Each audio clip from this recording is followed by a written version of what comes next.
मुझे लगता है कि भगवान ने जिसको दृष्टि दी है वो देखे ना, त्रिशूल मस्जिद के अंदर क्या कर रहा है। बोलने से और भाषण करने से सामाजिक न्याय आ जाएगा? परिवारवाद, जातिवाद, यही सामाजिक न्याय है। किसने रोका था यूपीए को? किसने रोका था यूपी में समाजवादी पार्टी को? किसने रोका था वेस्ट बंगाल में इतने दिनों से टीएमसी की गवर्नमेंट है? किसने रोका है वहां पे? क्यों वहां माताएं रो रही हैं? भारत के अंदर ये लोग अल्पसंख्यक के नाम पर अपने लिए विशेष अधिकार की मांग करते हैं। प्रश्न है कि ये वीडियो बनाने के बाद 2 महीने तक क्यों इसको सुरक्षित करके रखा गया था और फिर संसद के एक दिन पहले क्यों जारी हुआ? दोस्तों को कांटा बोलने वाला व्यक्ति कभी उसके ऊपर पुष्प की वर्षा नहीं होती है। आज जो पाकिस्तान में हो रहा है उसके कर्मों का फल है ये। Nation first. अगर देश में किसी को रहना है तो उसको राष्ट्र को सर्वोपरि मानना होगा, अपने मत और मजहब को नहीं। मीडिया के रिपोर्टर के रूप में अगर आप तुलना करें तो महर्षि नारद ही थे।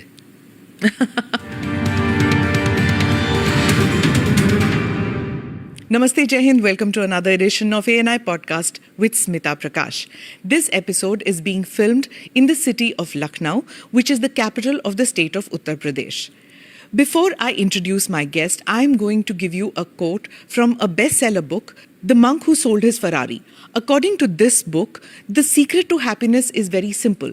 Find out what you love doing and then direct your energies towards that. My guest today did exactly that. He's a monk who found a purpose beyond divine pursuit. Yogi Adityanath is the 2-time Chief Minister of Uttar Pradesh, the state whose population is more than that of France, Germany and UK combined. With a population of 230 million, making up 17% of India's population, UP would be the world's 6th largest country by population if it were a real country. A state that was considered one of the most backward in India for over 100 years. A state that sent indentured labourers to British colonies when India was under colonial rule. Yet, it's also the state from where independent India got 9 of her prime ministers. Yogi Adityanath, the 2-term Chief Minister of the state, is a monk who wears his Hindu identity with pride. He's been pilloried for being majoritarian and riding roughshod with Muslims who constitute 19% of the population of Uttar Pradesh. For those viewers not familiar with Yogi Adityanath's political beginnings, Yogi ji ने 1996 में महंत अवैधनाथ के लिए चुनाव प्रचार शुरू किया। 1998 में महंत अवैधनाथ ने सक्रिय राजनीति से संन्यास लिया और अगले लोकसभा चुनाव के लिए उन्होंने योगी आदित्यनाथ को अपना उत्तराधिकारी और उम्मीदवार घोषित किया। और फिर 1998 में योगी आदित्यनाथ 26 वर्ष की आयु में गोरखपुर निर्वाचन क्षेत्र से सबसे कम उम्र वाले लोकसभा सदस्य बने। Today's conversation with Yogi Adityanath is going to be something which has never been seen before. That much I can promise you. प्रणाम योगी जी, ANI पॉडकास्ट में आने के लिए धन्यवाद। आपके राजनीतिक जीवन के बारे में मैं पॉडकास्ट के दूसरे हिस्से में बात करूंगी। पहले मैं जानना चाहूंगी कि आप धर्मयोगी कब, कैसे, क्यों बने?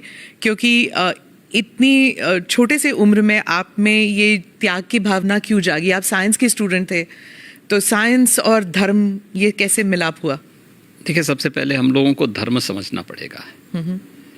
भारत की परंपरा को अगर हम जानना चाहेंगे तो भारत ने केवल उपासना विधि को धर्म नहीं माना है, कर्तव्य और सदाचार को धर्म को का एक रूप माना है और धर्म को उससे जोड़ करके देखा है। धर्म एक व्यवस्था है, एक वे ऑफ लाइफ है, जिसको आप एक जीवन पद्धति कह सकते हैं। वो जीने की एक कला है। विज्ञान उसके उन्नयन का एक माध्यम है। अध्यात्म उसकी चरम स्थिति, यानी साइंस उसका एक बहुत छोटा सा पार्ट है। हम जब भौतिक दृष्टि से देखते हैं तो साइंस का एक अन्वेषण होता है, एक एक्सपेरिमेंट हो जाता है। लेकिन जब चेतना का विस्तार हम करेंगे तो चेतना का वह विस्तार अध्यात्म की एक नई ऊंचाइयों तक पहुंचाएगा, जहां पे व्यक्ति किसी कार्य का केवल सृष्टा ही नहीं बनेगा बल्कि उसका दृष्टा भी बन सकता है, और यही वैदिक ऋषियों ने किया था जी। इसलिए स्वाभाविक रूप से एक सीमित क्षेत्र और एक सीमित भूमिका के साथ आगे जाने के बजाय उसमें स्वयं प्रवेश करके देखो क्या है, तो बहुत कुछ देखने को मिल रहा है। तो उन चीज़ों को लेकर के इसलिए मैंने अध्यात्म का सहारा लिया और उससे आगे बढ़ करके फिर उस अन्वेषण की यात्रा हमारी लगी हुई, एक साइंस के स्टूडेंट के साथ साथ एक योगी के रूप में उस दिशा में आगे कार्य कर रहे हैं। नाथ समुदाय के बारे में कुछ बताइए हमें कि उसमें ऐसी क्या बातचीत थी कि जो आप इतनी कम आयु में आप जुड़ गए उस समुदाय से? देखिए, नाथ संप्रदाय भारत का प्राचीनतम संप्रदायों में से एक है। यह भारत की एक उस विशिष्ट साधना पद्धति का प्रतिनिधित्व करता है जो वास्तव में व्यवहारिकता को लिए हुए है और व्यवहारिक दृष्टि है। यद्यपि सभी संप्रदायों के अपने अपने दर्शन हैं, अपने अपने मंत्र हैं, अपनी अपनी पद्धतियां हैं, सब में श्रेष्ठता है, और उसमें मुझे जो उचित लगा मैंने उस समय वो किया। और उस समय के जो सर्वश्रेष्ठ संतों की परंपरा थी, महंत अवेद्यनाथ जी महाराज को मैंने अपने पूज्य गुरुदेव के रूप में चयन करके मैंने उनसे दीक्षा ली। एक गुरु का मिलना, वो भी एक it's a matter of luck भी कहिए, फेट कहिए। तो जब आप मिले उनसे तो आपको उसी वक्त पता लग गया था कि ये मेरे गुरु बनेंगे? देखिए, पता किसी को नहीं लगता है और ये लक भी नहीं है, ये जन्म जन्मांतर का प्रारब्ध है और ये उसी के साथ जुड़ता है। देखिए, आप जिस घर में पैदा हुए हैं तो आप लिख के थोड़े गए थे, आपका प्रारब्ध था। आप ENI के माध्यम से कार्य करेंगे, जन सेवा का कार्य करेंगे, यह भी एक प्रारब्ध है। ऐसे ही ये हर एक व्यक्ति के साथ जुड़ा हुआ है। उसके लिए हमें चेतना को अपने विराट विस्तार देना होगा, समझ में सब आ जाएगा। तो जब आपने अपने घर में बताया कि मैं गुरु से मिला हूँ, मैं घर छोड़ के त्याग की जिंदगी बिताना चाहता हूँ, तब घर में रिएक्शन क्या हुआ? नहीं, देखिए, कोई माँ बाप इसके लिए अपनी सहमति नहीं देता है, क्योंकि उनका अपना एक दायरा है, उनका एक दायरा है जो उनका एक सीमित क्षेत्र है। उस सीमित क्षेत्र को, उसी को बंधन कहते हैं। हमारे यहाँ कहा गया ना, मन एवं मनुष्याणाम कारणम बंध मोक्षयो। व्यक्ति के बंधन और मोक्ष का कारण उसका मन है, जो सोचता है कि मैं मेरा परिवार, ये जो भावना आती है ना, तो व्यक्ति उस तक सीमित रहता है और यही उसके बंधन का कारण है। जो उस बंधन को तोड़ करके बाहर निकलता है वही उसकी मुक्ति का माध्यम बनता है, उसके मोक्ष का कारण बनता है। और उस बंधन को जो भी तोड़ेगा, ये बंधन हर एक क्षेत्र में व्यक्ति के जीवन में आते हैं। कष्ट हुआ आपको? एक विद्यार्थी अगर अपने बंधन को नहीं तोड़ेगा, एक क्लास में ही कहेगा कि नहीं मुझे तो इसी क्लास में रहना क्योंकि मुझे अच्छा लगता है, क्या वो अगली क्लास में जा पाएगा? नहीं जा पाएगा। एक शिक्षक कहेगा कि नहीं मुझे तो जहाँ नियुक्ति मिली है मैं उसी रूप में, या कोई कार्मिक इसी रूप में कहेगा कि मुझे वहीं काम करना है, क्या वह आगे बढ़ पाएगा? नहीं बढ़ पाएगा। उसको एक बंधन तोड़ना होता है। एक क्लास में है, क्लास के बंधन को तोड़ करके अगली क्लास में जाता है, उसका प्रमोशन होता है।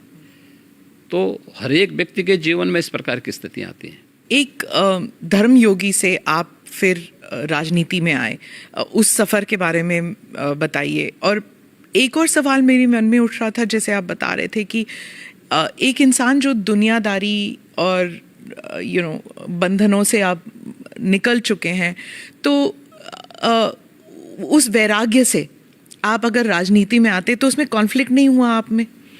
देखिए, यही अंतर है। धर्मयोगी नहीं, योगी योगी होता है, और मैं एक योगी हूं। धर्म का मतलब केवल पूजा पद्धति नहीं है, कर्म भी। धर्म एक समग्र जीवन की पद्धति है। धर्म कर्तव्य के पथ की प्रेरणा देने वाला, उस पथ का की ओर अग्रसर करने वाला, आग्रही बनाने वाला एक मार्गदर्शक है। हम उसको केवल पूजा पद्धति तक सीमित नहीं कर सकते। एक योगी के रूप में एक परिवार के बंधन को तोड़ करके समाज के इस विराटता के साथ अपना जुड़ाव हुआ है। इसलिए उस विराटता के साथ जोड़ करके अपने आप को कार्य करना। दूसरा, एक योगी का मतलब ये नहीं कि वह केवल अपने स्वयं की मोक्ष प्राप्त करने के लिए, आध्यात्मिक लाभ के लिए वह अपने आप को सीमित कर ले। अगर समाज के सामने चैलेंज है, कोई चुनौती है, तो उस चुनौती से जूझने के लिए भी अपने आप को तैयार करें। याद रखना, साधना की जो सबसे पहली पद्धति आती है उसमें सेवा है। भक्ति के मार्ग का भी जो नवधा भक्ति की व्यवस्था की गई है भारत की संतों ऋषियों ने, उसमें पहला मार्ग सेवा है। कोई भी साधक सन्यासी या योगी बनता है तो उसके लिए सेवा के मार्ग का अनुसरण करके ही आगे की दीक्षा का मार्ग प्रशस्त हो पाता है। हम लोग भी जब एक योगी के रूप में सार्वजनिक जीवन में आए तो सार्वजनिक जीवन में किसी पद या प्रतिष्ठा के लिए नहीं, बल्कि इस कार्य के लिए आए कि नहीं, यह एक सेवा का माध्यम है और हम समाज के अंतिम पायदान पर बैठे हुए व्यक्ति की सेवा इस पद पर रह करके अंत्योदय कर सकते हैं, और उसी लक्ष्य को लेकर के व्यक्ति कार्य करता है। जी, मैं फिर से उसी बात पे आऊँगी। जब आप घर छोड़ के निकले थे, अभी हाल ही में हमने देखा एक फ़ोटो आपने ट्वीट किया था और वो वायरल भी हो गया था, जब आप अपने माता से मिलने गए थे। तो उस वक्त आपको कैसा लगा जब आप गए थे? देखिए, मैं कई वर्षों के बाद गया था जी। मेरे पिताजी का जो है देहांत 2020 में हो गया था। मैं उससे पहले उनसे या उस अपने परिवार के लोगों से कई वर्षों से नहीं मिल पाया था। संजोग से कोरोना कालखंड प्रारंभ हो चुका था, लॉकडाउन प्रारंभ हो चुका था, तो उनके अंतिम संस्कार कार्यक्रम में मैं भाग नहीं ले पाया था। आपके पिताजी के? हाँ। तो मुझे जब गत वर्ष अवसर मिला था तो मैं अपनी माँ से मिलने के लिए जरूर गया था। तो स्वाभाविक रूप से एक माँ और पुत्र के बीच में जो संवाद होने चाहिए वही संवाद वहाँ पे हुआ। आप उनके अंतिम संस्कार के लिए नहीं जा पाए, पर जब वो आपसे मिलने आते थे, आप उस वक्त चीफ मिनिस्टर थे, तो वो एक आम नागरिक की तरह आते थे, सीएम के पिता के रूप में नहीं आते थे? नहीं, यहाँ वो कभी नहीं आए। वो मुझसे मिलने के लिए, मेरी एक बार उनसे मुलाकात हुई थी नजीमाबाद में, और नजीमाबाद में मैं एक चीनी मिल के उद्घाटन में गया था। तो भाषण करते हुए मैंने देखा सामने जो है कोई बैठा है, तो मैं पहचान गया उनको। मैंने कहा ये तो मेरे पिताजी हैं लगता है। वो सभा के बीच में बैठे हुए थे। तो फिर मैंने सभा समाप्त होने के बाद अपने साथ के कुछ लोगों से कहा, मैंने कहा देखो यार वो आए हैं तो उनको बुलाओ, थोड़ा मुलाकात करते हैं। तो तब मेरी मुलाकात हुई थी। जी, आपकी छोटी बहन जो है, उन्होंने एक इंटरव्यू में कहा था कि 30 साल उन्होंने आपको राखी नहीं बांधी। 2022 में एक इंटरव्यू में उन्होंने कहा कि कई वर्ष पहले जब उन्हें पता लगा कि आप घर छोड़ के आप योगी बनने के लिए निकले हैं, तो उन्होंने कहा कि वो भिक्षा मांगने वाले संतों में आपको ढूंढ रही थी और मिले नहीं आप उन्हें। बहुत मुश्किल हुआ होगा ना उन्हें? देखिए, इस सबके जीवन में आता है, लेकिन मुझे लगता है कि इन चीज़ों को हमें जो है केवल अपने स्वयं के स्मरण के लिए रखना चाहिए। और स्वाभाविक रूप से सबके जीवन में आता है। कई वर्षों के बाद जो है इस चीज़ें चलती रहती हैं। मुझे लगता है यही जीवन है। मैं एक इंटरव्यू का एक्सर्प्ट पढ़ना चाहती हूँ सर, क्योंकि ये हिंदी अखबार में छपा था और हमारे कई दर्शक हैं जो इंडिया से बाहर रहते हैं, वो शायद उन्होंने पढ़ा नहीं होगा। ये पढ़ के मुझे बहुत कठिन लगा जब मैंने पढ़ा, तो कि कैसे महसूस कर रही होंगी वो। मैं पढ़ के सुनाती हूँ। उन्होंने कहा, योगी के मुख्यमंत्री बनने के बाद कई लोग कहते थे कि आपको शर्म नहीं आती, आप मुख्यमंत्री की बहन हैं और बहन होकर आप चाय की दुकान चलाती हैं, इन हालतों में रहती हैं। मैं उनको एक ही बात कहूँगी, मैं गरीब हूँ, ये मेरा नसीब है। शर्म तब आनी चाहिए जब आप कोई गंदा काम कर रहे हों, किसी के हक का छीन कर खा रहे हों। मैं तो मेहनत करके अपनी गुजर बसर करती हूँ। ठीक बात है। मैं इसलिए पूछ रही हूँ सर, क्योंकि आमतौर पर लोग समझते हैं ना कि चीफ मिनिस्टर हो या फिर सांसद हो, विधायक हो, इनके इर्द गिर्द लोग जो हैं इतने धनी हो जाते हैं और फिर सार्वजनिक जीवन में इसलिए आते हैं कि जो धन कमा चुके हैं उसे प्रोटेक्शन के लिए। और एक ये इंटरव्यू है आपकी बहन का। देखिए, व्यक्ति को कभी भी धन और वैभव संतुष्टि नहीं दे सकती है, और मुझे लगता है कि सबसे बड़ा योगी वह है जो स्वयं की मेहनत से संतुष्ट है, स्वयं के परिश्रम से संतुष्ट है। दूसरों की मेहनत से कुछ प्राप्त करना और फिर उसको छीन लेना, ये तो डकैती है। उसके अलग अलग रूप देख सकते हैं आप समाज में, और मुझे लगता है सबसे निंदनीय कर्म यही है। और यही अंतर है एक योगी और एक सांसारिक मनुष्य में। एक सांसारिक मनुष्य के बारे में शास्त्रों में कुछ बातें कही गई हैं कि वह त्रुटियां अवश्य करेगा, हमेशा भ्रमित होगा। तीसरा, वह हमेशा उसके मन में दूसरों को धोखा देने की प्रवृत्ति होगी। और चौथी बात उनके लिए जो कही गई है, वह कही गई है कि वह अपनी सीमित दृष्टि से भविष्य का अनुमान नहीं लगा पाएगा। इसलिए जो है सारा द्वंद्व तो इसी सब का है। पर आपकी तो ट्रेनिंग हुई होगी ना, गुरुजी ने आपको सिखाया होगा। मैं क्या कह रहा हूँ ना, लेकिन हम लोग उनका तो कुछ नहीं ना आपके परिवार का। इसलिए मैं क्या कह रहा हूँ ना, हर व्यक्ति अपने आप में एक योगी बन सकता है, एक योगी बनने की सामर्थ्य ले सकता है। अपनी मेहनत से, अपने कर्मों से हम जो कुछ अर्जित करें, मैं भी भूखा ना रहूं, साधु ना भूखा जाए, अगर ये भाव हर व्यक्ति के अंदर आ जाए तो फिर यह समग्रता सबकी संतुष्टि का कारण बन सकता है, सारे विवादों का समाधान कर सकता है। जब आप पीठाधीश बने, आपके भारत में और भारत से बाहर भी इतने अनुयायी हैं, तो उस वक्त आपको क्या ऐसा किसी ने कहा कि आप पीठाधीश होके भी तो सार्वजनिक कार्य कर सकते हैं, राजनीति में क्यों उतर रहे हैं? ये कोई बंधन थोड़ा है, ये कोई बंधन किसी के लिए नहीं है।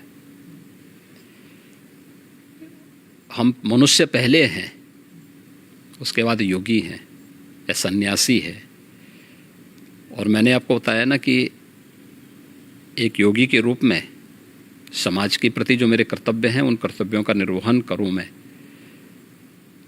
सेवा को धर्म को मैं सेवा का माध्यम बनाऊं, इससे बड़ी बात और क्या हो सकती है?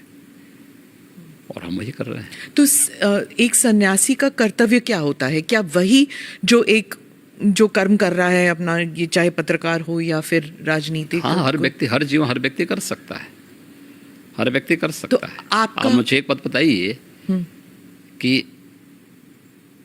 सबसे बड़े जो है मीडिया के रिपोर्टर के रूप में अगर आप तुलना करें तो महर्षि नारद ही थे। अब मुझे हैं थे कि नहीं थे? नारद जी रिपोर्टर, चलिए सबसे बड़े रिपोर्टर तो ये थे कि वो हर लोग की सूचना इस लोक में इस लोक की सूचना दूसरे लोगों तक पहुंचा देते थे। वो क्या थे? वो एक सन्यासी तो थे। और मैं एक बात बताऊं कि सन्यासी ने किस कालखंड में अलग अलग क्षेत्रों में प्रवेश करके कार्य नहीं किया हो। मैंने तो पत्रकारिता का उदाहरण आपके सामने दे दिया है, और भी उदाहरण हैं, बहुत सारे ऐसे उदाहरण हैं। तो अब इसको आप कैसे कह सकते हैं, कैसे कह सकते हैं कि नहीं हुए? धर्म के बारे में आप कह रहे थे कि it's a way of life, सिर्फ पूजा पाठ के साथ ना जोड़ा जाए, उसे अलग भी देखना चाहिए। एक बार आपने कहा था, लेकिन आपके साथ जैसे आपकी जो वेशभूषा है, इसलिए क्या लोगों ने आपको ये नहीं कहा कि अब आप सन्यासी की वेशभूषा जो है वो अलग कर दीजिए, अब आप राजनीति में जा रहे हैं, संसद में जा रहे हैं? हमारे यहाँ कोई ड्रेस कोड पॉलिटिक्स में नहीं है।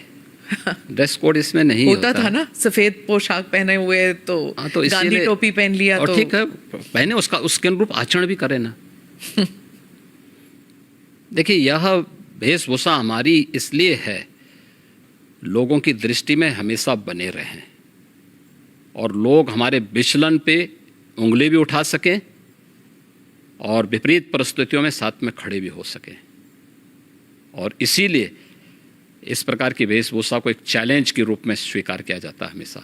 कैसे? एक दृष्टि भी देती है और साथ साथ व्यक्ति को पतन के गर्त से बचाने के लिए भी उसे हमेशा सचेत भी करती है। और इस दृष्टि से हम लोग हमेशा उसके प्रति कैसे, मैं चैलेंज समझी नहीं कि कैसे चैलेंज इसलिए है क्योंकि जो व्यक्ति इससे पहले जो आपने नेता की परिभाषा की है, उस वेशभूषा में रहते थे, उनके कर्मों को भी दुनिया जानती है। दुनिया ने उस सब कुछ देखा है, अपनी आंखों से देखा है। और हमारे सामने भी चैलेंज है कि हमें अपने आप को परफॉर्म करके साबित करना है, जिससे हमारी पार्टी को, हमारे नेतृत्व को और हमारे इस बाना को भी कटघरे में न खड़ा होना पड़े। पर जब आप भगवा वस्त्र धारण करके आप संसद में जाते हैं और उसके बाद आप चीफ मिनिस्टर बनते हैं, तो एक ग्रुप है जो समझता है कि ये बहुत ही राइट विंग है, ये बहुत ही हिंदुत्ववादी हैं और हर चीज़ को भगवा कर दिया, तो फिर मतलब it's only for Hindus, he is a chief minister only for Hindus. ये इंटरनेशनली भी लिखा जाता है, अखबारों में ऑपेड एडिट्स आते हैं कि ये बहुत ही एक्सट्रीम राइट विंग है, एक्सट्रीम हिंदुत्ववादी हैं, उनके कपड़ों से ही पता लग रहा है कि हर चीज़ भगवा है। देखिए, मैं पिछले 6.25 वर्ष से अधिक समय से उत्तर प्रदेश का मुख्यमंत्री हूँ जी। हमारी पार्टी और हमारे नेतृत्व ने मुझे 2017 में, मार्च 2017 में दायित्व दिया था। और 2017 से उत्तर प्रदेश में कोई दंगा तो नहीं हुआ। मुझे एक बात बताइए, दंगा होता था तो केवल हिंदू मरता था क्या? केवल हिंदू की संपत्ति चलती थी? अगर दंगा होता था, अगर हिंदू मरता था तो मुस्लिम भी मरते थे। हिंदू व्यापारी की संपत्ति जलती थी तो उसके सटे हुए मुस्लिम व्यापारी की संपत्ति भी जलती थी। अगर गुंडे किसी हिंदू बेटी के लिए खतरा थे तो मुस्लिम बेटी के लिए भी उतना ही खतरा थे। कर्फ्यू लगता था और व्यापार प्रभावित होता था तो व्यापार तो पूरे बाजार का और पूरे मार्केट प्रभावित होती थी ना, एक व्यक्ति नहीं प्रभावित होता था। परसेप्शन खराब हुआ था तो यूपी का खराब हुआ था ना। पहचान का संकट यूपी के हर नागरिक के सामने आया था ना, केवल हिंदुओं के सामने नहीं आया था। इसलिए यह एक वह स्थिति है। 6 वर्ष में दंगा नहीं हुआ। आज आप देख रहे हैं यूपी में ना, 6 वर्ष में कोई दंगा नहीं हुआ, 6 वर्ष में कोई कर्फ्यू नहीं लगा, 6 वर्ष में सारे पर्व और त्यौहार शांतिपूर्ण तरीके से संपन्न हुए। ये बड़ी बड़ी बातें करने वाले लोग देखें तो कैसे चुनाव होने, नगर निकाय का चुनाव और पंचायत चुनाव यूपी का, विधानसभा का चुनाव यूपी का, और वेस्ट बंगाल में भी पंचायत के चुनाव हुए थे, क्या हाल हुए थे। वे लोग वेस्ट बंगाल बनाना चाहते हैं देश को, जिस प्रकार से वेस्ट बंगाल में भी टीएमसी की गवर्नमेंट ने किया था। दोनों में अंतर है। हमने ढोंग नहीं किया, कोई पाखंड नहीं किया।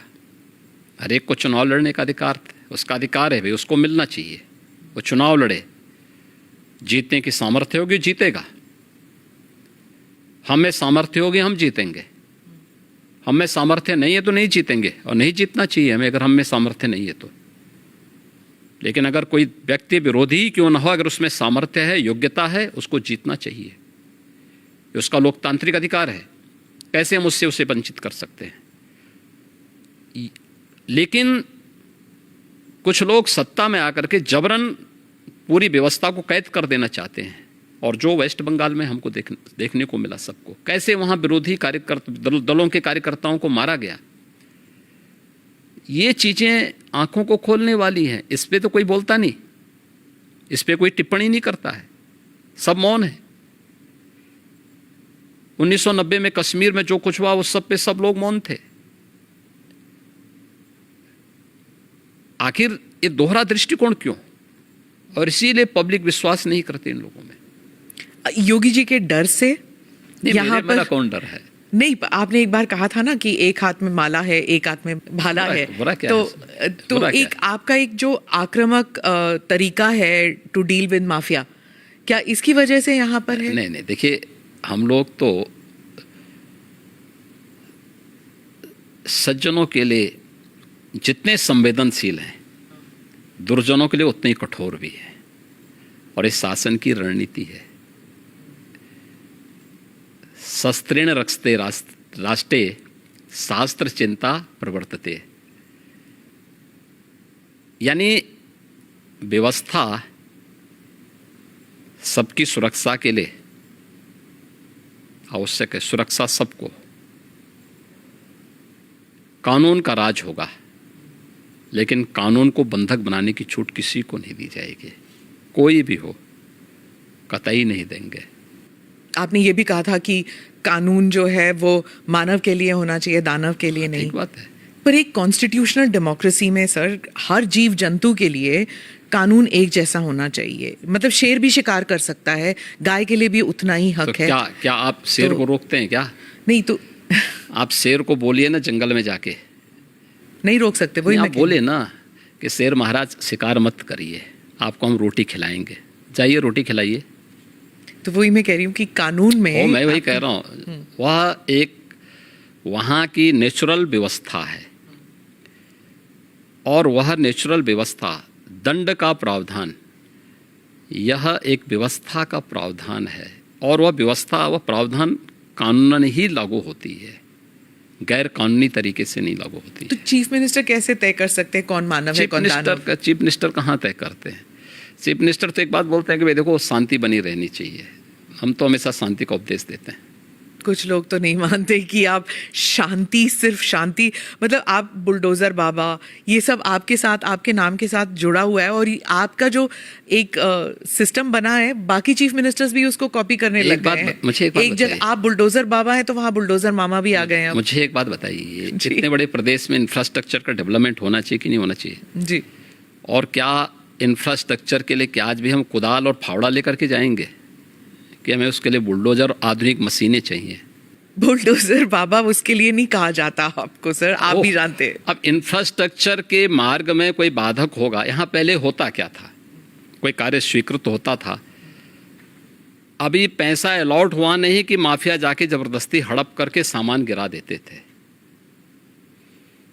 अब लैंड का अलॉटमेंट हो रखा है कि यह हाईवे यहाँ से अयोध्या के लिए बनना है, ये बाराबंकी होते हुए बनना है, तो सत्ता प्रायोजित माफिया क्या करते, कहते नहीं अब ये यहाँ से नहीं बनेगा, हमारी सुविधा इधर से है, हम इसको यहाँ से बना करके, वो अपना वहाँ पे मिट्टी और गिट्टी सब गिराना प्रारंभ करते थे, आधा दोरा काम छोड़ के पैसा निकाल लेते थे। ये सत्ता में बैठे हुए लोगों की हिम्मत नहीं थी कि उन माफियाज को रोक सके। आप मुझे बताइए, इस माफिया के लिए बुलडोजर चला करके उसको ध्वस्त करके जो अलॉटमेंट सरकार ने तय कर रखा है, इस पे ही हाईवे बनेगा और उसी पे नियम के अनुसार कार्य होगा, ये तय करना इस सरकार का काम है या नहीं है? यही सरकार का कार्य है और सरकार यही कर रही है। पर जैसे आपके प्रदेश में 19% मुसलमान पॉपुलेशन है, और कई लोग कहते हैं, उस समुदाय के लोग कहते हैं कि आप वो बुलडोज़र को उनके घरों को तोड़ने में इस्तेमाल करते हैं। किसी कोई निर्दोष मुस्लिम आके बता दे कि मैं निर्दोष था, मेरे साथ अन्याय हुआ है, कोई बता दे, कोई नहीं बोल सकता। और फिर न्यायपालिका तो सबके लिए खुली है ना। पर जैसे अगर किसी ने कानून तोड़ा है, जैसे ये माफिया के लोग हैं, पर उनका घर तोड़ना क्यों जरूरी पड़ गया? नहीं, अगर किसी ने सरकारी संपत्ति पे कब्जा किया है तो उसके लिए क्या करूं? आरती लेके जाऊं, थाली सजाऊं उनकी, जो अब तक होता था। उत्तर प्रदेश की जनता क्या चाहती है? उत्तर प्रदेश की जनता यही चाहती थी कि उनको सुरक्षा मिले और इन गुंडा तत्वों पर, इन माफियाज पर सख्ती हो। बीजेपी को प्राप्त जनादेश इस सख्ती की ओर लगातार इशारा करती है, आम पब्लिक के सेंटिमेंट को इसके साथ जोड़ती है।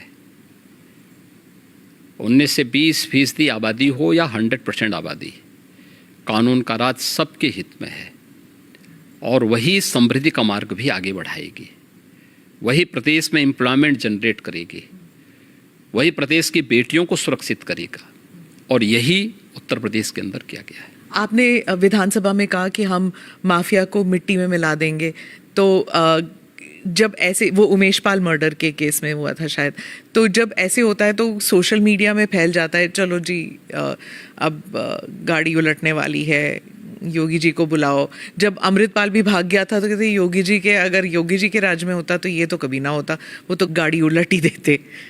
देखिए, कानून का राज हर हाल में होना चाहिए और सुरक्षा की गारंटी हर व्यक्ति को मिलनी चाहिए। सरेआम एक अधिवक्ता की कोई हत्या कर दे, ये स्वीकार्य नहीं हो सकता है। और जो लोग इन माफियाज को संरक्षण करते थे तो उनको विधानसभा में ही संदेश दिया गया था कि माफिया को बहुत संरक्षण दे हो, ये माफिया मिट्टी में मिल जाएंगे, चिंता मत करो। आप रिग्रेट नहीं करते हैं ये आपने जो कहा? नहीं, काहे, किस बात के लिए? कुछ भी गलत नहीं था। यही तो आपका जो ये आक्रामक एक स्टाइल है, उस स्टाइल को बहुत से लोग कॉपी करने लग गए हैं, या उस स्टाइल को लेकर एक योगी स्टाइल बन गया है कि देखिए, कोई स्टाइल नहीं है। देखिए, हम लोग, आप मना करें, हम लोग तो एक सामान्य उसके तहत काम करते हैं। देखिए, जो समाज के अनुकूल है, एक सामान्य नागरिक के अनुकूल है, प्रदेश के अनुकूल है, हम वही करेंगे। विधानसभा में आपके और अखिलेश जी के बीच में जैसे जब स्पीचेस चलती हैं, आप कुछ कह देते हैं, फिर वो वापस कुछ कहते हैं, फिर आक्रमण, आप जैसे कोई इंडिया पाकिस्तान मैच चल रहा हो वैसे चलता है आपका। देखिए, कोई इंडिया पाकिस्तान नहीं है, हिंदुस्तान है ये। पाकिस्तान तो दलिद्रता की नई पराकाष्ठा को प्राप्त कर रहा है और उत्तर प्रदेश देश का सबसे समृद्ध राज्य है। उत्तर प्रदेश प्रकृति और परमात्मा का प्रदेश है। इतनी फर्टाइल लैंड हमारे पास है, किसान यहाँ पर समृद्ध है, समृद्धि की ओर अग्रसर हो रहा है। इसलिए उत्तर प्रदेश के किसी भी पक्ष को, चाहे वह सत्ता पक्ष हो या विपक्ष हो, पाकिस्तान से उसकी तुलना नहीं होनी चाहिए। इंडिया के बारे में आप क्या कहते हैं? INDIA जो विपक्ष का बना है, इंडिया नहीं बोलना चाहिए। I.N.D.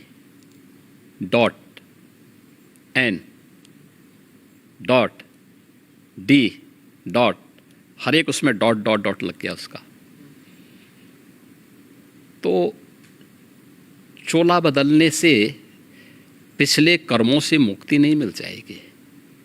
जनता तो पुराने करामातों को देख रही है।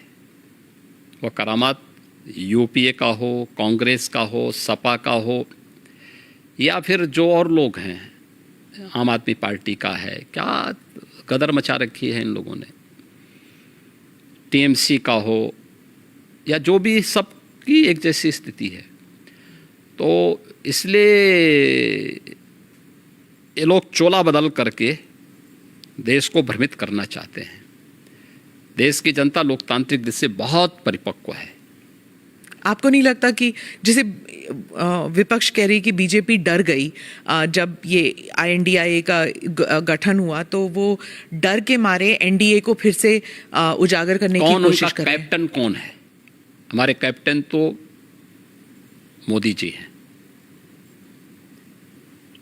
Team BJP, team NDA, team India के कैप्टन के रूप में देश को नेतृत्व दे रहे हैं। सभी बीजेपी से जुड़े हुए सभी दल, जितने भी हमारे एलाइज हैं, वे सब एक नेता के रूप में।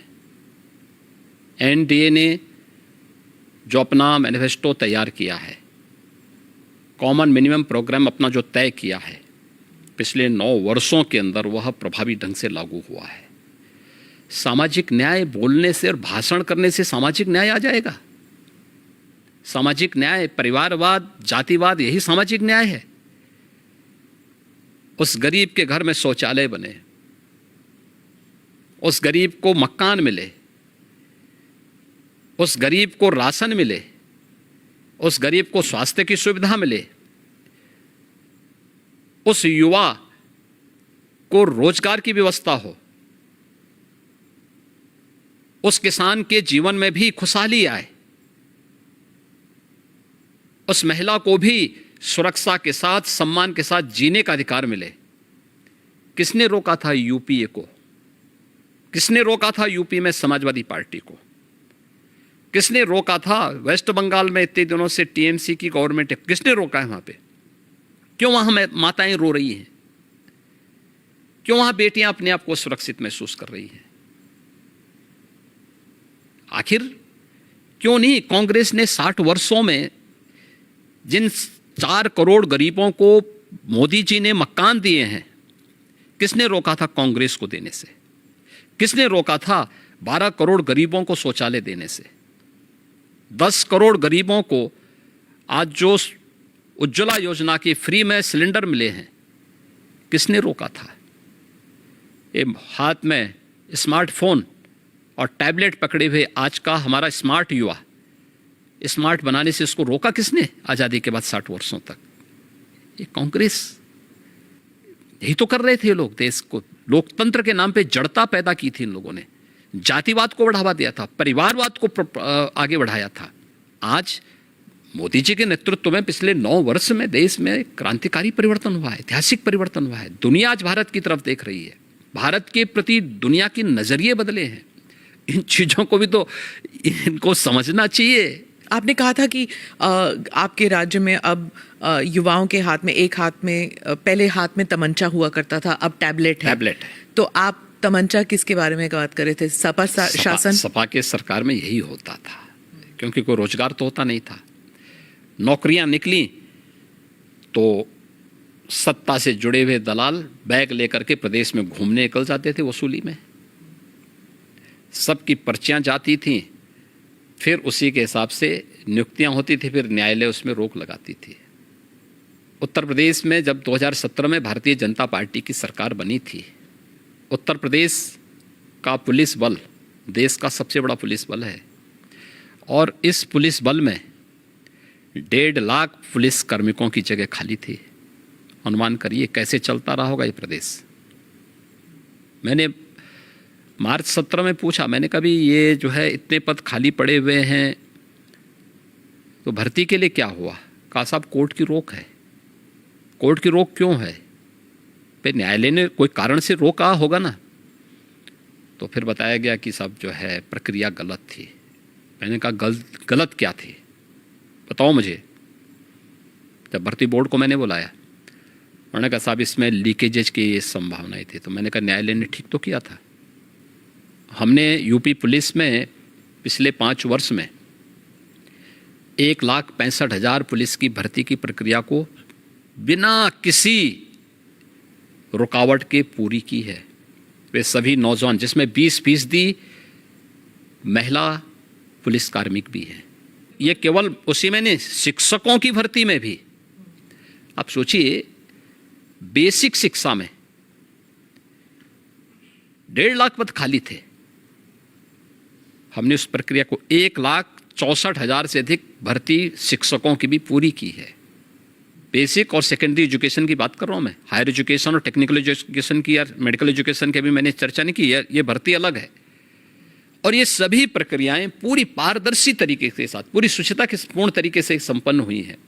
तो महिला सुरक्षा की बात आप कर रहे थे, तो ऐसे भी होता था उत्तर प्रदेश में, मैंने खुद कवर किया है कि अगर कोई पीड़िता दलित थी तो वो पुलिस स्टेशन में जाके अपना एफआईआर नहीं दर्ज कर सकती थी क्योंकि वहाँ पर कोई यादव एसएचओ था। ये सब उत्तर प्रदेश में बहुत मान्यता रखते क्योंकि गांव-गांव में ये जातिवाद जो है वो इतना हावी था। आज ऐसा नहीं है। आज देखिए, हमने यूपी में मिशन शक्ति का एक अभियान चलाया है।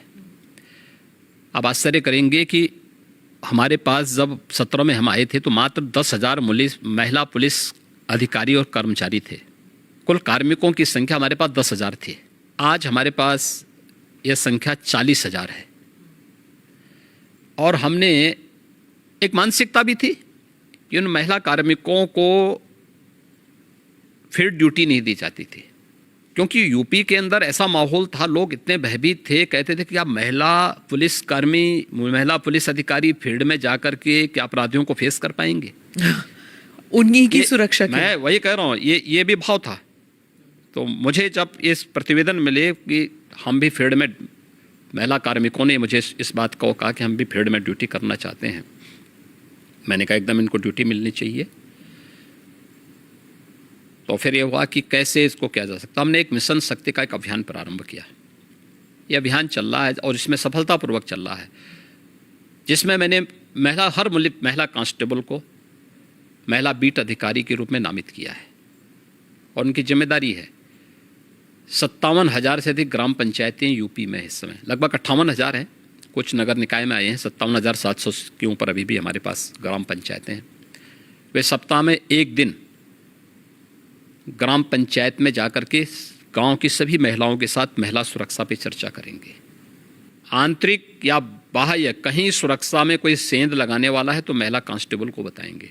और उन सबको पिंक स्कूटर हमने उपलब्ध करवाए हैं, महिला कार्मिक, जो कुछ को करा दिया गया, कुछ को कराया जा रहा है।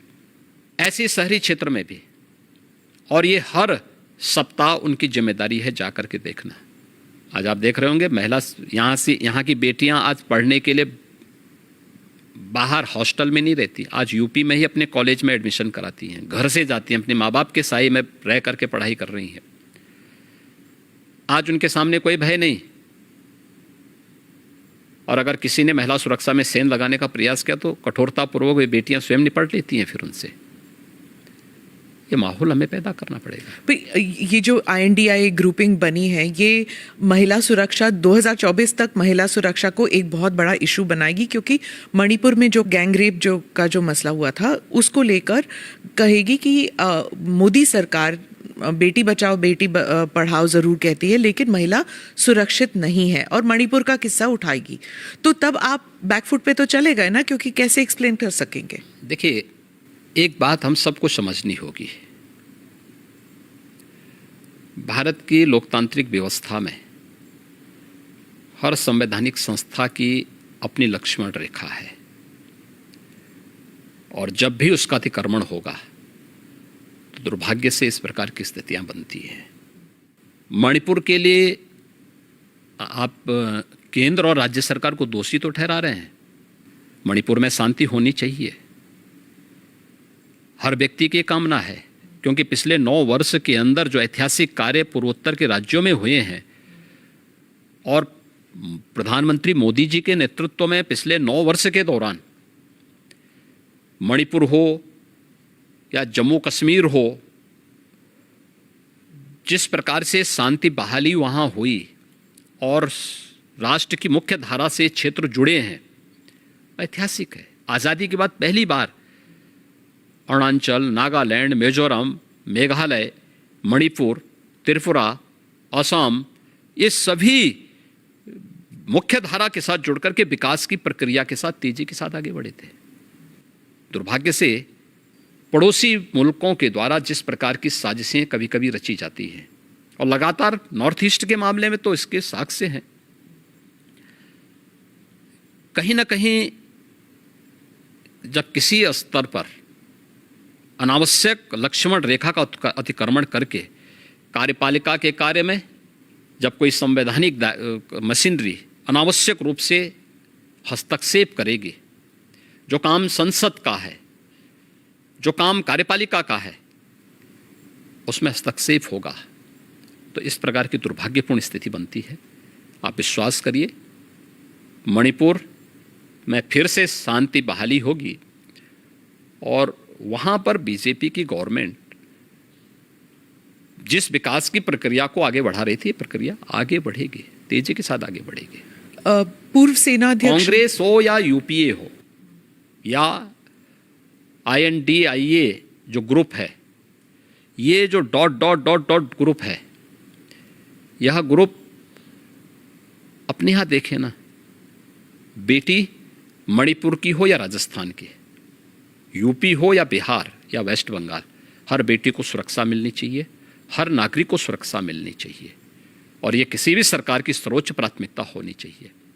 लेकिन प्रश्न है देश की जनता भी करना चाहेगी इन लोगों से कि ये वीडियो बनाने के बाद 2 महीने तक क्यों इसको सुरक्षित करके रखा गया था और फिर संसद के एक दिन पहले क्यों जारी हुआ, जिस दिन संसद चलनी थी उसी दिन क्यों जारी हुआ। इसके पीछे क्या साजिश नहीं दिखती है? अस्थिरता पैदा करना इसका उद्देश्य नहीं है, इसके नाम पे भारत को बदनाम करना और भारत की लोकतांत्रिक व्यवस्था को बदनाम करने की इसकी साजिश नहीं है। जो लोग अपने यहाँ लोकतंत्र बहाली नहीं कर पाते, लोकतंत्रवादियों को कुचलते हैं, उन लोगों की साजिश इसके पीछे है और उसका मोहरा कुछ चुनिंदा लोग बन रहे हैं कि ये सब दिखाई नहीं देता है। ये सब स्पष्ट है। हम लोगों को इन चीज़ों को भी देखना होगा और इससे सतर्क होकर के ही हम शांति भी बहाली करेंगे, साथ साथ आम जनमानस का विश्वास मोदी जी के प्रति है और फिर से मोदी जी के नेतृत्व में NDA की गवर्नमेंट बनेगी, इसमें 2024 में कोई संदेह नहीं होना चाहिए। आप राजनीतिक साजिश की बात करते हैं। पूर्व सेनाध्यक्ष मनोज नरवणे ने कहा है कि इसमें एक अंतर्राष्ट्रीय एंगल भी हो सकता है। उन्होंने कहा कि जो भारत के जो एनिमीज हैं, चाहे चाइना हो या फिर पाकिस्तान हो, वो हमारे बीच जो लोग हैं और जो फिशर्स हमारे बीच हैं, जो दरारें हैं हम लोगों के बीच, उन दरारों को और डीप और गहरा करना चाहती है। तो इस मणिपुर के किस्से को ही लेकर उन्होंने कहा कि हो सकता है कि उनका भी कोई हाथ हो इसमें। नहीं, मैंने कहा ना कि जो लोग लोकतंत्रवादियों को अपने देश में कुचलते हैं, उनको मणिपुर और भारत का लोकतंत्र कैसे अच्छा लग सकता है। और आपका राज्य भी नेपाल से जुड़ा हुआ है, आप भी एक किस्म से आप भी एक फ्रंटियर हमारे यहाँ स्टेट कोई है। दिक्कत नहीं आएगी। उत्तर प्रदेश सुरक्षित है और उत्तर प्रदेश सुरक्षित रहेगा। INDIA को लेकर बात चल रही थी, तो अगर अखिलेश और राहुल गांधी फिर से वापस आते हैं जैसे 2017 के चुनाव में आए थे, तो क्या फिर से बीजेपी के लिए उत्तर प्रदेश में सभी जोड़ियां आ चुकी हैं। 2014 में ये सब मिलकर के लड़ चुके हैं, 2017 में, 2019 में, 2022 में, चारों चुनाव मोदी जी के नेतृत्व में भारतीय जनता पार्टी और NDA ने विराट बहुमत के साथ में सफलता प्राप्त की है। और 2024 में उत्तर प्रदेश भी और देश भी इंतज़ार कर रहा है।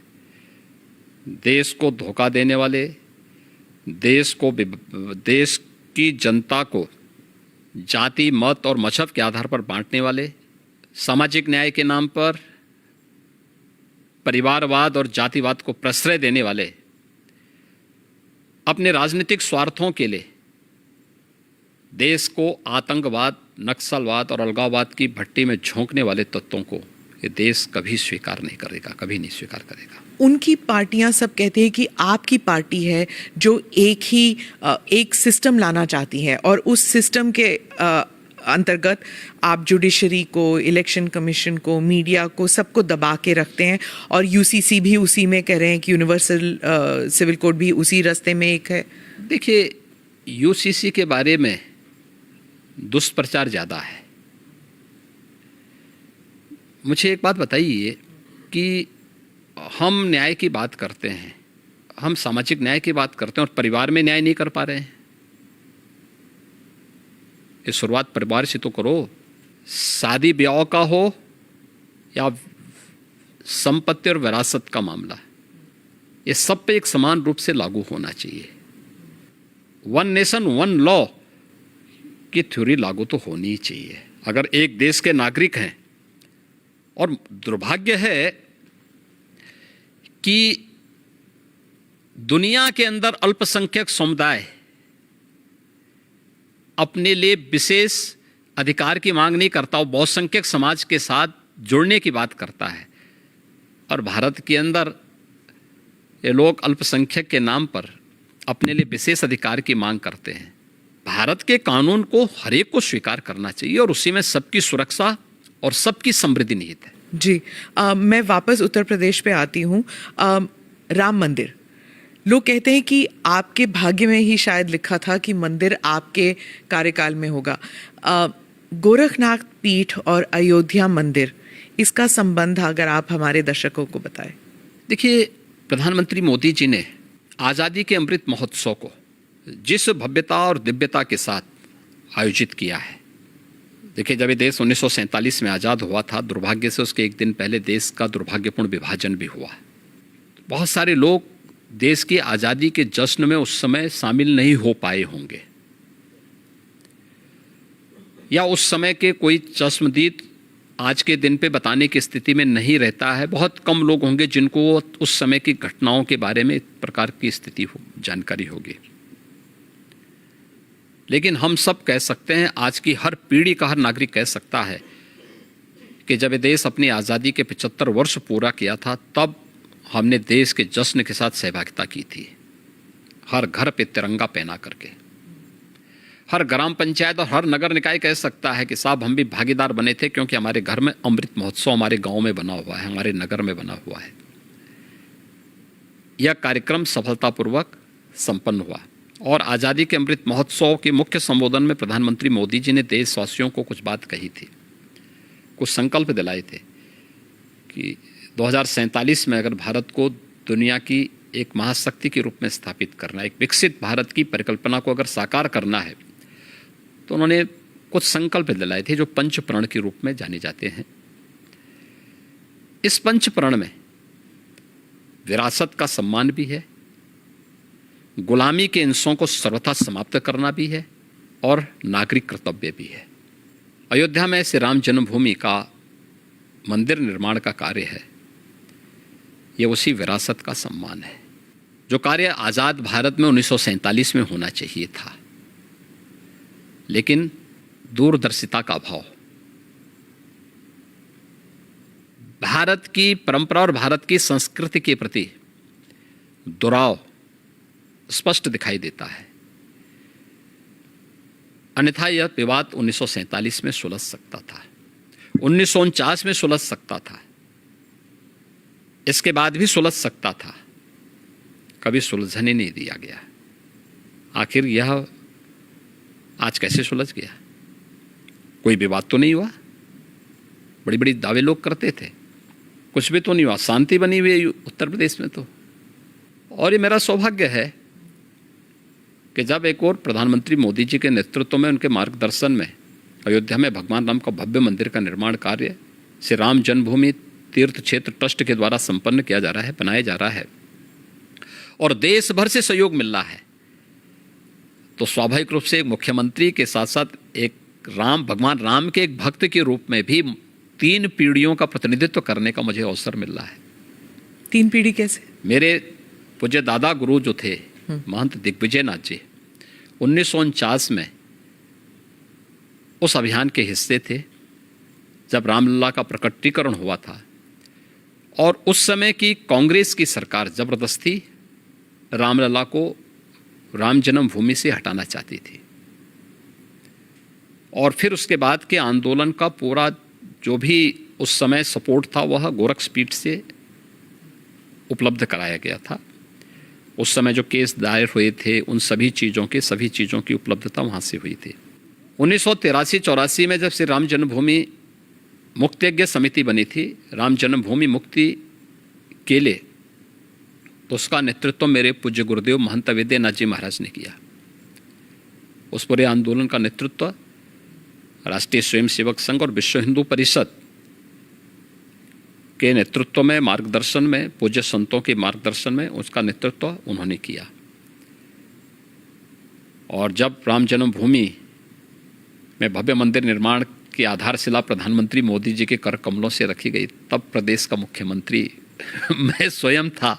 तो मेरे लिए तो ये बहुत ही गौरवपूर्ण क्षण था और स्वाभाविक रूप से एक आत्मिक संतुष्टि का भी माध्यम बना कि एक तरफ करोड़ों लोगों के जीवन में परिवर्तन लाने के लिए शासन की योजनाओं को उन तक पहुंचाने का आनंद भी मिलता है और दूसरी तरफ विरासत का सम्मान भी हम इस रूप में कर पा रहे हैं। ज्ञानवापी काशी विश्वनाथ मंदिर, आप पहले चीफ मिनिस्टर हैं जब जो अपने कार्यकाल में 100 बार आपने दर्शन किए हैं काशी विश्वनाथ मंदिर। क्या ज्ञानवापी मस्जिद को लेकर, मैं इसलिए पूछ रही हूँ जैसे क्योंकि आप गोरखनाथ पीठ के पीठाधीश के नाते भी पूछ रही हूँ, क्या इस प्रॉब्लम का कोई सोल्यूशन है? देखिए, अगर हम उसको मस्जिद कहेंगे तो फिर विवाद होगा। हमें ज्ञानवापी बोल देना चाहिए। वो ज्ञानवापी है और माननीय न्यायालय में गया है। माननीय न्यायालय स्वयं देख लें, अगर वहाँ साक्ष्य हैं, भौतिक साक्ष्य हैं, शास्त्रीय प्रमाण होंगे, अन्य पुरातात्विक प्रमाण भी होंगे, तो स्वाभाविक रूप से इस पे निर्णय होना चाहिए। और मैं अपील करूंगा मुस्लिम समाज से भी, देखिए हमें आज विकास के बारे में चर्चा करनी चाहिए। पाकिस्तान की दुर्गति और उसकी दलिद्रता और उसकी छीना झपटी आप देख रहे होंगे, क्या दुर्गति प्राप्त कर रहे हैं। दूसरों को कांटा बोलने वाला व्यक्ति कभी उसके ऊपर पुष्प की वर्षा नहीं होती है, उन कांटों से ही उसको उसके शरीर भी छलनी छलनी होते हैं। आज जो पाकिस्तान में हो रहा है उसके कर्मों का फल है ये। आज जो भूखमरी का शिकार पाकिस्तान बना हुआ है, यह अपने कर्मों का फल भोग रहा है। इसलिए पुरानी गलतियों की पुनरावृत्ति न होने दें। बहुत शांतिपूर्ण तरीके से उपलब्ध साक्ष्य जो इस बात को प्रमाणित करते हैं। मुझे लगता है कि भगवान ने जिसको दृष्टि दी है वो देखे ना। त्रिशूल मस्जिद के अंदर क्या कर रहा है? हमने तो नहीं रखे ना, वहां तो सुरक्षा है, सेंट्रल फोर्सेस है, उनके मुतवल्ली हैं, ताला चाबी उनके पास रहती है। त्रिशूल कैसे वहां बने हुए हैं? ज्योतिर्लिंग हैं, देव प्रतिमाएं हैं, पूरी दीवारें चिल्ला चिल्ला के क्या कह रही हैं। और उसके बाद भी हम जानबूझ करके, देखिए एक होता है कि जन्म से दिखाई नहीं देता है, हम मान सकते हैं कि दिव्यांग है, जन्मांध है, दृष्टिबाधित है, एक जानबूझ करके ढोंग करे। जो दृष्टिबाधित है उसको दिशा दिखाई जा सकती है, लेकिन जो ढोंग कर रहा है उसको कोई दिखा नहीं सकता है। आप ढोंगी किसे कह रहे हैं? मैं इसीलिए कह रहा हूं ना, जो उन प्रमाणों को नकार रहा है, उन प्रमाणों के बाद भी ये कहता है कि नहीं साहब, तो जबरदस्ती वाली बात करते हैं। देखिए, आप इतिहास में तोड़ मरोड़ कर सकते हैं, लेकिन उन ऐतिहासिक साक्ष्यों के साथ नहीं जो वहां की दीवारें चिल्ला चिल्ला के कहती हैं। और उन ऐतिहासिक साक्ष्यों को भी देखने की आवश्यकता है। और मुझे लगता है कि ये प्रस्ताव मुस्लिम समाज की तरफ से आना चाहिए कि साहब ऐतिहासिक गलती हुई है और उस गलती के लिए हम चाहते हैं समाधान हो। आपने मुस्लिम समुदाय के साथ कोई देखिए, हमने अपनी तरफ से कोई पहल नहीं की है। वे पहल करना चाहेंगे तो जरूर विचार करेंगे। जी, आपने पाकिस्तान का जिक्र किया योगी जी। एक और बात चर्चा में आई है, वो सीमा हैदर का जो केस है। उन्होंने अपील भी किया है, योगी जी और मोदी जी, आप दोनों मुझे वापस मत भेजिए, मैं पाकिस्तान वापस नहीं जाना चाहती। पबजी के माध्यम से ये रिवर्स लव जिहाद कहा जा रहा है, कुछ लोग इसे वो टर्म दे रहे हैं। देखिए, ये सुरक्षा एजेंसियां उसको देख रही हैं और जो भी रिपोर्ट आएगी उसके अनुसार बाद में उसमें विचार करेंगे। एक भारत से भी एक लड़की जो है वो पाकिस्तान चली गई और उसने भी अपना देख धर्म रहे हैं, सुरक्षा परिवर्तन किया। एजेंसियां उसको देख रही हैं। 2 देशों से जुड़ा हुआ मामला है और संबंधित एजेंसियां इसमें काम कर रही होंगी। सर, एक मैं सवाल पूछूंगी कि साउथ एशिया में भारत का रोल आप क्या विजन करते हैं कि क्या होना चाहिए? क्योंकि बहुत से लोग कहते हैं कि हम विश्व गुरु का जो सपना देख के चले हैं वो थोड़ा ओवर एम्बिशियस है। तो साउथ एशिया में और ग्लोबली आपका विजन क्या है भारत? देखिए, मैंने कहा ना, पिछले 9 वर्ष में प्रधानमंत्री मोदी जी के नेतृत्व में भारत ग्लोबल लीडर के रूप में स्थापित हुआ है। कोई संदेह नहीं कि प्रधानमंत्री मोदी जी के नेतृत्व में अगले 3 वर्षों के अंदर भारत दुनिया की तीसरी बड़ी अर्थव्यवस्था के रूप में स्थापित न हो जाए, जरूर होगा। दुनिया के अंदर भारत की अपनी एक पहचान बनी है। भारत के बारे में लोगों के दृष्टिकोण में बदलाव आया है और जो भारत के बारे में कहा जाता था, आज प्रधानमंत्री मोदी जी के नेतृत्व में वह साकार हो रहा है। सर, अंत में एक सवाल ज़रूर पूछूंगी, क्योंकि ये महाराष्ट्र सदन में हुआ था कि एक विधायक ने कहा था कि जो नारा चल रहा है कि भारत में रहना होगा तो वंदे मातरम कहना होगा, और उनके मज़हब में ये उन्हें एक परमिशन नहीं देता कि आप खुदा के अलावा किसी और के बारे में आप सिर झुकाएं किसी और के सामने। देखिए, देश संविधान से चलेगा, मत और मजहब से नहीं। देखिए, मैं ईश्वर का भक्त हूँ, ईश्वर में अगाध निष्ठा रखता हूँ, लेकिन किसी पाखंड में विश्वास नहीं करता हूँ। आपने देखा होगा, जब मुझे हमारी नौकरशाही ने कहा कि नोएडा लोग नहीं जाते, चीफ मिनिस्टर को नहीं जाना चाहिए, मैं उसको उल्लंघन करके नोएडा गया, कई बार गया, आधा दर्जन बार जा चुका हूँ। दूसरी बार मुझे कहा गया कि रात्रि में सीएम को बिजनौर में निवास नहीं करना चाहिए, तो मैं जानबूझ करके वहाँ रुका और मैंने पूछा, मैंने कहा भी क्यों नहीं निवास करना चाहिए? तो उन्होंने कहा, साहब दोबारा सीएम नहीं बन सकता है। तो मैंने कहा, मैं दोबारा भी सीएम बनूंगा, चिंता मत करो। दूसरा सवाल ये नहीं है, सवाल ये है कि मैं प्रदेश का सीएम हूँ। आप ये बोलिए ना कि साहब वहाँ रहने की व्यवस्था नहीं है, तो जो भी गेस्ट हाउस होगा उसी में रहेंगे ना, आखिर कोई तो रहता होगा। एक कमरा चाहिए मुझे, तो सोने के लिए एक तख्ता चाहिए, ओढ़ने के लिए एक कंबल चाहिए, तो कुछ चाहिए थोड़ा है। तो इसमें जो है, क्यों आप इस प्रकार की बातें करते? मैं गया था, रुका था वहाँ पे। ऐसे ही आगरा के सर्किट हाउस के बारे में कहा जाता था, यानी मुझसे पहले पता नहीं कोई सीएम रुका कि नहीं रुका, लेकिन कि वहाँ सर्किट हाउस में जो सीएम रुकता है वो अपशकुन हो जाता है। तो मैंने कहा, पूछा, मैंने कहा भी क्या अपशकुन होता है? उन्होंने कहा, साहब जो है उसकी कुर्सी चली जाती है। तो मैंने कहा, जो कुर्सी कल जानी वो आज चली जाए, लेकिन मैं रात्रि को रुकूंगा यहीं। फिर किसी ने कहा, साहब यहाँ पे प्रेत आत्माएं आता ही हैं। तो मैंने कहा, कम से कम उनसे वार्ता करने का अवसर मिलेगा ना रात्रि में। तुम सब सो जाओगे तो कम से कम किसी से बातचीत तो करूंगा रात्रि में कि भाई कौन है, क्या है। तो पाखंड में हमारा कतई विश्वास नहीं है एक, और इसीलिए मैं इस बात को कह सकता हूं कि भारत का भविष्य उज्जवल है और 2024 में फिर से प्रधानमंत्री मोदी जी की लीडरशिप में एनडीए बहुमत के साथ आएगी, इसमें कोई संदेह किसी को नहीं होना चाहिए। और वंदे मातरम में वापस आती हूँ, वो उसे धर्म के साथ जोड़ना चाहिए कि नहीं? मैं क्या कह रहा हूँ, मैंने पहले कह दिया ना, संवैधानिक व्यवस्था से देश संविधान से चलेगा, मत और मजहब से नहीं। जी, आपका मत, आपका मजहब अपने तरीके से होगा, अपने घर में होगा, अपने मस्जिद, अपने इबादत गाह तक होगा, सड़क पे प्रदर्शन करने के लिए नहीं। और इसको आप जो है किसी भी अन्य तरीके से दूसरे पे थोप नहीं सकते हैं। नेशन फर्स्ट अगर देश में किसी को रहना है तो उसको राष्ट्र को सर्वोपरि मानना होगा, अपने मत और मजहब को नहीं। और मत और मजहब सेकेंडरी प्रश्न है, नेशन फर्स्ट है। धन्यवाद योगी जी, आप ANI के साथ बात करने के लिए बहुत-बहुत धन्यवाद। थैंक यू फॉर वॉचिंग और लिसनिंग टू दिस एपिसोड